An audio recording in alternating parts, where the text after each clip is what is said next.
علیہ وسلم۔ ہماری خوش نصیبی ہے کہ ہم بہار کی سرزمین پر حاضر ہوئے، اور وہ بہار کی سرزمین جہاں بڑے بڑے علماء نے اور بڑی بڑی ہستیوں نے اپنی جان مال سب کی قربانیاں دی ہیں، اور مقدوم بہاری حضرت شرف الدین یحییٰ منیری علیہ رحمت و رضوان جیسی ذات اس بہار کی سرزمین پر جلوہ گر ہیں، جن کے فیض سے پورا بہار مستفیض ہو رہا ہے۔ ماشاءاللہ، الحمدللہ۔ پچھلے سال میں مظفر پور آیا تھا، وہاں حضرت تیغ علی شاہ رحمۃ اللہ علیہ کی بارگاہ میں حاضری ہوئی تھی، ماشاءاللہ، اور وہ بھی بڑے پائے کے بزرگ ہیں، ان کے بھی فیض سے بہار مستفیض ہو رہا ہے۔ بالکل، الحمدللہ۔ اور یہ ہمارے حضرت علامہ مولانا عبدالکلام اشرفی صاحب نقیم اعظم ہندوستان، ان کی مہربانی ہے، ان کی نظر عنایت ہوئی کہ ہم جیسی ناچیزوں کو یاد کیا اور ہم لوگ یہاں پر آئے۔ بہت دن بلائے آپ نے۔ سرکار اعلیٰ حضرت فرماتے ہیں، واہ کیا مرتبہ اے غوث ہے بالا تیرا۔ سبحان اللہ۔ اگر چاہیں تو میں ترنم میں بھی سنا سکتا ہوں، بالکل سننا چاہتے ہیں بولیے سبحان اللہ۔ واہ کیا مرتبہ، واہ کیا مرتبہ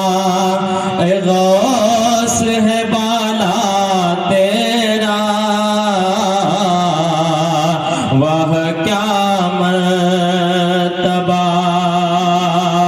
واہ کیا مرتبہ اے غوث ہے بالا تیرا، اونچے اونچوں کے اونچے اونچوں کے سروں سے ہے قدم اعلیٰ تیرا، اونچے اونچوں کے۔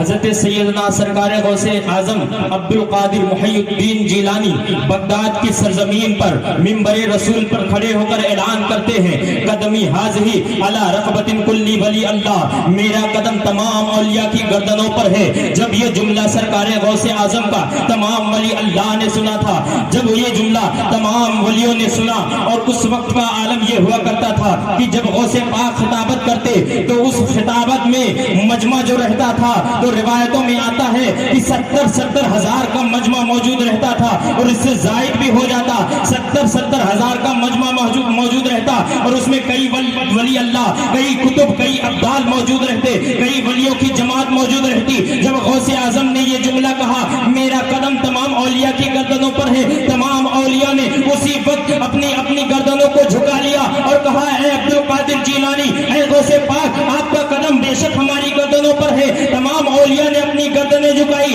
تمام نے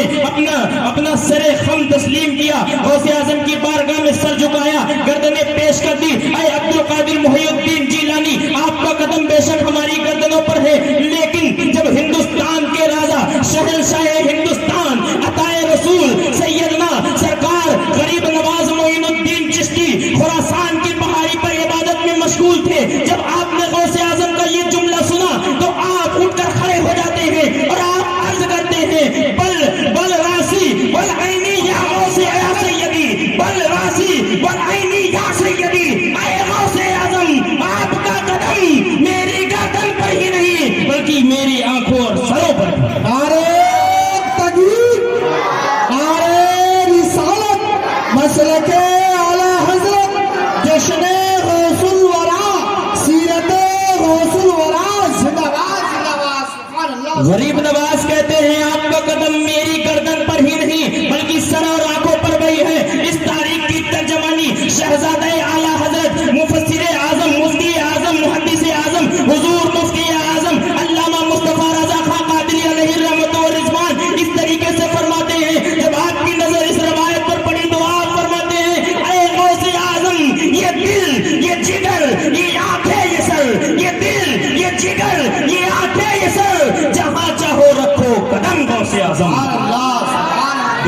ملت اسلامیہ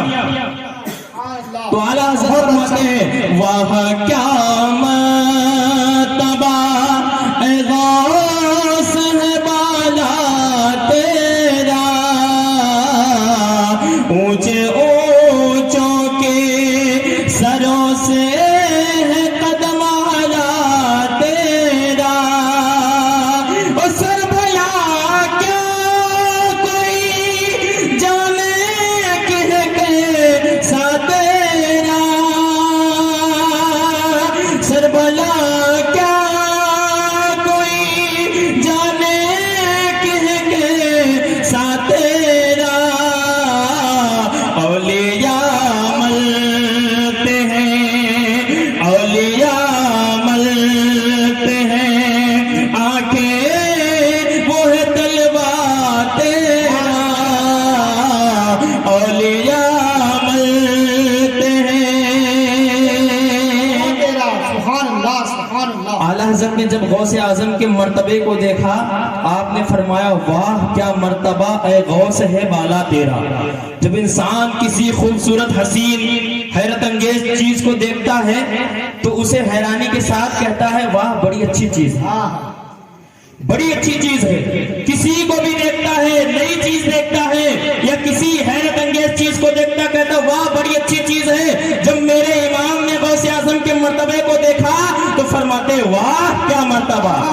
واہ کیا مرتبہ اے غوث بالا تیرا اونچے اونچوں کے سروں سے ہے قدم اعلیٰ تیرا اونچے اونچوں سے مراد غوث اعظم کا مقام غوث اعظم کا مرتبہ یہ ہے ایک مرتبہ ایک شخص غوث اعظم کی بارگاہ میں حاضر ہوا حضرت نظام الدین اولیاء محبوب الہی فرماتے ہیں ایک مرتبہ ایک شخص غوث اعظم کی بارگاہ میں حاضر ہوا اور جب خانقاہ کے اندر گیا تو کیا دیکھتا ہے خانقاہ کے دربار کے باہر ایک شخص پڑا ہوا ہے جس کے ہاتھ اور پیٹ ٹوٹے پڑے ہوئے ہیں وہ خانقاہ غوثیہ میں اندر گیا داخل ہونے کے بعد غوث اعظم سے کہتا حضور آپ کے دربار میں جو آتا ہے اس کی تو بن جاتی ہے آپ کے دربار میں جو آتا ہے اس کا کام پورا ہو جاتا ہے لیکن معاملہ سمجھ میں نہیں آیا یہ شخص پڑا ہے آخر یہ کون ہے غوث اعظم فرماتے 3 ابدال تھے 3 ابدال ہوا میں پرواز کرتے ہوئے ہوا میں اڑتے ہوئے جا رہے تھے میری خانقاہ پڑی میری خانقاہ کا گنبد اوپر آیا تو 3 ابدال میں سے 2 نے راستہ بدل لیا ایک دائیں جانب ایک بائیں جانب چلے گئے تیسرے ابدال کو یہ گھمنڈ آیا یہ غرور آیا کہ میں بھی ایک ولی ہوں میں بھی ایک ابدال ہوں میں کیوں ادب کروں غوث اعظم کا اس نے اتنا سوچا میری خانقاہ کے اوپر سے اڑنا چاہتا تھا کہ اوپر سے نیچے گرا اس کے ہاتھ پیر ٹوٹ گئے اندازہ کرو جب ایک ابدال غوث اعظم کی توہین کرتا ہے تو اس کے ہاتھ اور پیر ٹوٹ جاتے ہیں اس کا یہ عالم ہوتا ہے وہ زمین میں لگنے والے کیڑے جب غوث اعظم کی توہین کریں گے تو تیرا کیا انجام ہوگا برادران ملت اسلامیہ اعلیٰ حضرت فرماتے ہیں اس نشانی کے جو سگ ہیں نہیں مارے جاتے اس نشانی کے ایک مثال دے دوں اگر آپ نے مارکیٹ میں بازار میں یا بڑے شہروں میں کسی بڑے آدمی کے کسی سیٹ کے کتے کو دیکھا ہوگا اس کے گلے میں سیٹ کے نام کا پٹا ڈلا رہتا اس کے گلے میں بڑے آدمی کے نام کا پٹا ڈلا رہتا اگر وہ کتا باہر نکل جاتا ہے تو اسے کوئی مارنے کی ہمت نہیں کرتا اسے کوئی مارتا نہیں اسے کوئی ہاتھ نہیں لگاتا اگر کوئی مارنا بھی چاہتا ہے تو لوگ کہتے ہیں خبردار یہ فلانے سیٹ کا کتا ہے خبردار یہ بڑے آدمی کا کتا ہے خبردار یہ ودھائک کا کتا ہے ایم ایل اے کا کتا ہے منتری کا کتا ہے تمہیں معلوم نہیں اس کے گلے میں منتری کا پٹا ہے اس کے گلے میں ایم ایل اے کا پٹا ہے اس کے گلے میں سیٹ کا پٹا ہے خبردار اسے مارنا نہیں تو جب دنیا والوں کے کتوں کا یہ عالم ہے ان کے گلے میں سیٹ کا ایم ایل اے کا منتری کا پٹا ہو کوئی مار نہیں سکتا تو ہم تو غلام غوث اعظم ہیں ہم خدائے غوث اعظم ہیں ہم تو غوث اعظم کے دربار کے کتے ہیں ہماری گردنوں پر غوث اعظم عبد القادر جیلانی کے نام کا پٹا ہے دنیا کی کوئی طاقت کچھ بگاڑ نہیں سکتی اعلیٰ حضرت فرماتے ہیں اس نشانی کے جو سگنے نہیں مارے جاتے حشر تک میرے گلے میں رہے پٹا تیرا سبحان اللہ حشر تک میرے گلے میں رہے پٹا تیرا اور فرماتے ہیں وہ کیا دبے جس پہ حمایت کا حکم جاتے وہ کیا دبے جس پہ حمایت کا حکم جا تیرا شیر کو خطرے میں لاتا نہیں کتا خدا تیرا. اے غوث اعظم کا مقام و مرتبہ پاور اتنا ہے کہ بتانے کی ضرورت نہیں ہے. بس ایک جملہ بتا دوں. غوث اعظم فرماتے ہیں جب تک میں نہیں چاہ لیتا کوئی بھی شخص میرا نام نہیں لے سکتا. اس سے اندازہ لگا لو غوث اعظم کا پاور کیا, غوث اعظم کا مقام کیا ہے. جب تک غوث اعظم نہیں چاہتے کوئی شخص نام نہیں لے سکتا غوث اعظم کا. ہم تو خوش نصیب ہے کہ غوث اعظم کی محفل میں ہم تو خوش نصیب ہے غوث اعظم کی محفل میں بیٹھے ہیں. آپ حضرات بلا تکلف بتا دیجیے گا, مجھ سے کوئی پریشانی تو نہیں ہو رہی؟ پریشانی ہوگی تو بتا دیجیے گا, انشاءاللہ میں بیٹھ جاؤں گا, حافظ صاحب کو مائک دے دوں گا. درود پاک پڑھیں اللہم صلی علی سیدنا مولانا محمد بارک وسلم. صلاۃ و سلام علیک یا رسول اللہ یا حبیب اللہ یا نبی اللہ صلی اللہ تعالی علیہ وآلہ وسلم. ایک بڑی اچھی بات بتا دوں. ویسے تو میں اپنی گفتگو کی ابتدا بخاری شریف کی ایک حدیث ہے اس کے مفہوم سے اکثر و بیشتر کرتا ہوں, لیکن اب بات چونکہ وقت کم ہے اور غوث اعظم کی سیرت بتانی ہے تو انشاءاللہ میں مختصر انداز میں وہ بات بتا دیتا ہوں کہ آپ حضرت غوث اعظم کی محفل میں بیٹھے, ان سے منسوب ان کے نام کی محفل میں بیٹھے ہوئے ہیں, میلاد میں بیٹھے ہوئے ہیں. اور بخاری شریف کی حدیث ہے, اللہ کے رسول ارشاد فرماتے ہیں کہ جب کہیں پر کوئی محفل ہوتی ہے, میلاد ہوتی ہے, فرشتے وہاں پر رہتے ہیں, وہاں سے جب واپس جاتے ہیں اللہ کی بارگاہ میں, اللہ تبارک و تعالیٰ ارشاد فرماتا فرشتوں کہاں تھے, جبکہ اللہ عالم الغیب ہے, اللہ کو سب معلوم ہے, فرشتوں کہاں تھے. میرے بتانے سے یہ مقصد ہے, اس سے غوث پاک کا بھی کنیکشن ہے, اس بات سے غوث پاک کا بھی کنیکشن اور بڑا بہترین کنیکشن ہے. میرے بتانے سے مطلب یہ ہے کہ اس سے دو باتیں ثابت ہوتی ہیں. ایک, اگر استاد اپنے بچے سے پوچھ لے, شاگرد سے پوچھ لے کہ بتاؤ با کا مخرج کہاں سے نکلتا ہے, تو اب اس سے اندازہ آپ کیا لگائیں گے؟ اس سے تو اندازہ یہی لگائیں گے کہ استاد کو معلوم ہے تو پوچھ رہا ہے. اس سے یہ تو اندازہ نہیں لگا سکتے کہ استاد کو نہیں معلوم اس لیے شاگرد سے پوچھ رہا, اس سے اندازہ بالکل نہیں لگا سکتے. دوسری بات بطور مثال, ہم لوگ مدھیہ پردیش سے چل کر کے آئے, میں تو اور دور سے چل کے آیا, ناگپور سرکار تاج الاولیاء کی سرزمین سے. بولی سبحان اللہ. اور تاج الاولیاء علیہ ایک کرامت ہے جو غوث اعظم اور تاج الاولیاء کی کرامت کو دونوں آپس میں میل کھاتی ہے. ایک جیسی کرامت ہے غوث اعظم اور تاج الاولیاء کی کرامت ایک جیسی. سرکار تاج الاولیاء کی کافی معاملہ بہت بہترین تھا, بہت عمدہ تھا. سرکار تاج الاولیاء کی کرامتیں بھی بے شمار ہے. سرکار تاج الاولیاء کی بارگاہ میں ایک شخص آیا مدراس سے, اور تاج الاولیاء کا معاملہ یہ تھا کہ آپ مہاراجا ارجناؤ کے دربار میں رہتے تھے. راجا آپ کو لے کر کے گیا تھا اور آپ کا مقام و مرتبہ یہ تھا کہ ایک مہاراجا تاج الاولیاء کی پگڑی کو ہانکا کرتا تھا اور پگڑی میں پیچھے بیٹھ کر بابا بادشاہوں کی طرح چلتے تھے. یہ اللہ والوں کا معاملہ. اللہ والے جو ہوتے ہیں الٹی ہی چاہتے رہتے ہیں, نہیں بھٹکانے, آنکھوں کو بند کرتے ہیں دیدار کے لیے. نظام الدین اولیا کے زمانے میں علاؤالدین خلجی بادشاہ تھا. نظام الدین اولیا نے پابندی لگا دی تھی کہ میرے خانقاہ میں مت آنا, علاؤالدین کو میرے خانقاہ میں آنے نہیں دیا جائے. بہت کوشش کی دیدار کر لوں, خانقاہ چلا جاؤں, نہیں.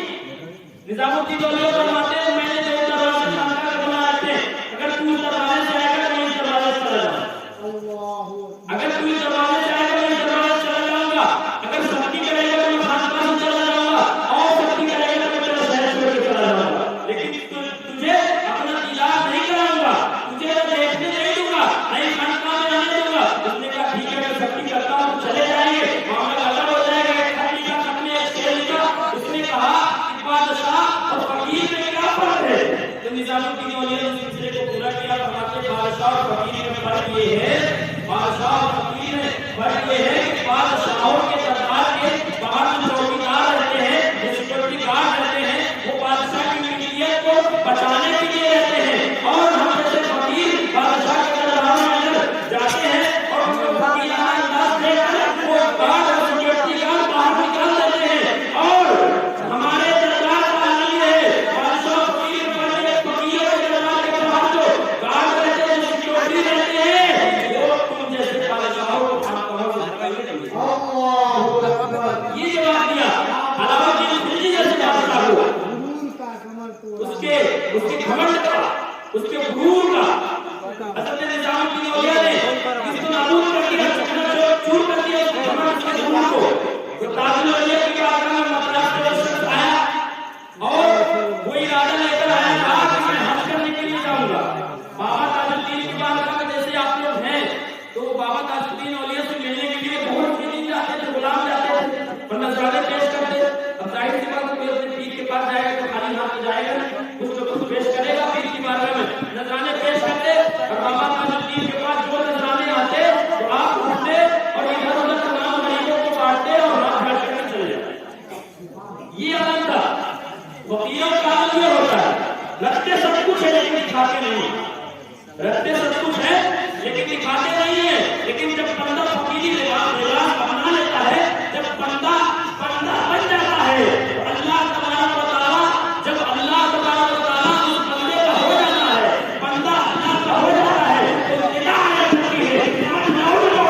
پیش کر دے، انا ساگر کو اس میں آنا پڑتا ہے۔ جب معین الدین جیسا بندہ کاشے کو انا ساگر کے سامنے پیش کر دے تو انا ساگر کو سمانا پڑتا ہے۔ جب بندہ رب کا ہو جاتا ہے، رب بندے کا ہو جاتا ہے، تو زبان جو ہے تو بندے کی ہوتی ہے اور کہنا اللہ تبارک و تعالیٰ کا۔ تو تاج الدین تاج الاولیاء کی بارگاہ میں وہ شخص حج کرنے کی نیت سے آیا، بیٹھا ہوا کئی دن گزر گئے۔ بابا تاج الدین کا روز کا معمول تھا، نذرانے ملتے، آپ بانٹتے ہوئے چلے جاتے، سب کو دیتے۔ وہ پریشان، یار میں تو حج کرنے کے لیے آیا ہوں، اب بابا حج کیسے کرائیں گے جب پیسہ ہی نہیں ہے، کچھ بھی نہیں ہے تو حج کیسے کرائیں گے؟ معاملہ سمجھ میں نہیں آتا۔ کئی دن گزر گئے، یہاں تک کہ وقت جو ہے قریب آ گیا اور حجاج اکرام کا قافلہ ناگپور سے جانے لگا، روانہ ہونے لگا۔ تو تاج الاولیاء کی بارگاہ میں وہ شخص بڑا پریشان ہوا۔ بابا تاج الدین کہتے ہیں کیوں، کیا سوچ رہے ہو؟ حج کا مہینہ قریب آ گیا، حج کے ایام قریب آ گئے اور میں جو ہے نذرانوں کو بانٹ دیتا ہوں، تم حج کرنے کے لیے کیسے جاؤ گے؟ یہی سوچ رہے ہو؟ اس نے کہا حضور میں اسی نیت سے تو آیا تھا، آپ کی بارگاہ میں آپ کچھ پیسے دے دیں گے، جو نذرانے ملتے ہیں نذرانے دے دیں گے، لہذا میں حج کرنے کے لیے چلا جاؤں گا، میرے پاس تو پیسہ نہیں ہے، اسی بہانے سے حج کرنے چلا جاؤں گا۔ تو سرکار تاج الاولیاء شہنشاہ حق اقلیم تاج الملت والدین حضرت بابا تاج الدین فرماتے ہیں فوجی تاج الدین کی بارگاہ میں حج کرنے کے لیے نذرانوں کی ضرورت نہیں بلکہ نگاہ تاج الاولیاء کی ضرورت ہے۔ تاج الدین اولیاء نے اس کی پیٹھ پر ہاتھ مارا تو وہ شخص کہتا ہے میری پیٹھ پر تاج الدین بابا نے ہاتھ مارا تو میری آنکھیں کھلی تو کیا دیکھتا ہوں کہ میں کعبۃ اللہ کے سامنے کھڑا ہوں، سبحان اللہ، کعبۃ اللہ کے سامنے کھڑا ہوں، کعبے کا طواف کیا، مدینہ شریف حاضر ہوا، حاضر ہونے کے بعد اب پریشان ہے، ارے آ تو گیا بنا ٹکٹ ویزا بنا ہوائی جہاز کے، اب جاؤں کیسے؟ اب آنے کا تو پروگرام بن گیا، جاؤں کیسے؟ تو کیا دیکھتا ہے کہ جہاں تاج الدین بابا نے ناگپور کی سرزمین پر ہاتھ مار کر کے حج کو بھیجا تھا وہی تاج الدین مدینہ منورہ میں نظر آ رہا ہے، سبحان اللہ، وہی تاج الدین مدینہ منورہ میں ہے۔ کہتے کیوں حج کر لیے؟ کہا ہاں حضور حج کر لیے۔ آپ نے پھر سے پیٹھ پر ہاتھ مارا، وہ شخص ناگپور کی سرزمین پر پہنچا۔ سبحان اللہ۔ اسی طریقے سے غوث اعظم کے زمانے میں جب ایک قافلہ روانہ ہوا، غوث اعظم نے دیکھا یہ قافلہ حج کرنے کے لیے جا رہا، آپ اپنے گھر کے چھت پر کھڑے ہوئے ہیں، دل میں بڑی حسرتیں پھوٹ رہی، کاش اللہ تبارک و تعالیٰ مجھے بھی نوازتا، میں بھی حج کرنے کے لیے جاتا۔ قافلے کو دیکھ رہے، حسرتیں دل میں امنگیں بھر رہی، حسرتیں دل میں پھوٹ رہی۔ غوث اعظم یہ سوچ رہے ہیں وہاں سارے حاجی بغداد سے کعبے کا طواف کرنے جاتے ہیں، اتنا سوچنا تھا۔ غوث اعظم سوچتے ہیں کاش میں بھی کعبے کا طواف کرتا، اتنا سوچنا تھا کہ کیا دیکھتے ہیں کہ غوث اعظم کے گھر کا طواف جو ہے، کعبہ اپنی جگہ چھوڑ کر غوث کے گھر کا طواف کر رہا ہے، غوث کے گھر کا چکر لگا رہا ہے۔ جہاں سارے حاجی کعبے کا طواف کرنے مکہ جا رہے، وہاں مکے سے چل کر کعبہ غوث اعظم کے گھر کا طواف کرنے بغداد آیا ہے۔ اسی کی نقل کرتے ہوئے تاجدار بریلی شاہ امام احمد رضا خان فاضل بریلوی کنز الکرامت جبل استقامت اعلیٰ حضرت فرماتے ہیں سارے احباب جہاں کرتے ہیں کعبے کا طواف، کعبہ کرتا ہے طواف درے بالا پہ۔ نعرے تکبیر، نعرے رسالت، مقام غوث اعظم،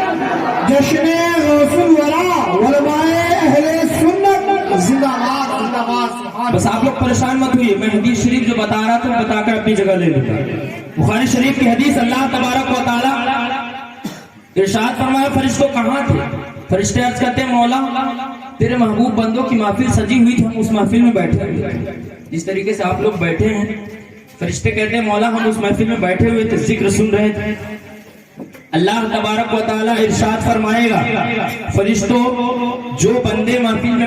بیٹھے ہوئے تھے وہ کس چیز کی آرزو کر رہے تھے، کس چیز کی جستجو کر رہے تھے، کس چیز کی تمنا کر رہے تھے؟ میں نے جو شروع میں 2 مثالیں دی کہ اللہ تبارک و تعالیٰ جو فرشتوں سے پوچھتا ہے، ارشاد فرماتا ہے، تو اس کا مطلب یہ نہیں کہ اللہ کو معلوم نہیں ہے، اللہ تبارک و تعالیٰ کو ہر چیز معلوم ہے، ہر چیز کا علم میرے رب کو ہے، لیکن پوچھنے کا مقصد یہ ہے کہ فرشتوں کے علم میں اللہ تبارک و تعالیٰ اضافہ کر رہا ہے، اور فرشتوں نے جو بات پہلے کہی تھی اس بات کو یاد دلا رہا ہے اللہ تبارک و تعالیٰ۔ فرشتوں سے کہتا فرشتوں کیا مانگ رہے تھے؟ فرشتے کہتے ہیں مولا ایک چیز کی تمنا کر رہے تھے، ایک چیز کی آرزو کر رہے تھے، تیرے بندے محفل میں بیٹھ کر جنت کی تمنا کر رہے تھے، جنت طلب کر رہے تھے، جنت مانگ رہے تھے۔ اللہ تبارک و تعالیٰ ارشاد فرمائے گا